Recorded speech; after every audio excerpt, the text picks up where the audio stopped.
એ mummy હું તમને શું કહું, મેં છે ને એક વિડીયો જોયો ને એમાં સાસુ બહુ ખોટે ખોટે મગજમારી કરે ને રસોડામાં, એટલે વર છે ને બહાર જમવા લઈ જાય. હાલો ને આજે આપણે બહાર જમવા જાય આમ મગજમારી કરીને. હે એવું છે? આપણે ખોટે કરી. એ મમ્મી આશીષ આવે છે, ચાલુ ચાલુ.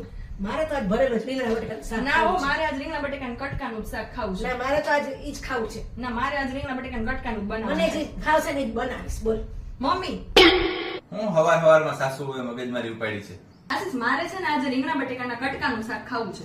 અને મારે છે ને આજે રીંગણા બટેકાનું ભરેલું શાક ખાવું. બોલ. મને તો બેય શાક ખાવાનું મન થયું. જાનકી તું કટકા બનાવો અને મમ્મી તમે ભરેલું શાક બનાવો. બેય શાકનો આજ આનંદ લઈ. મમ્મી આ છે ને આપણે કોઈથી બહાર ખાવા નહીં લઈ જાય. સાચી વાત છે.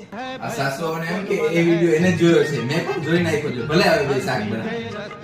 એ મમ્મી આ વિડીયોના ચક્કરમાં તો છે ને આપણે લેવાના દેવા થઈ જાય. આ તારી પાસે મારે શાક બનાવવું પડશે.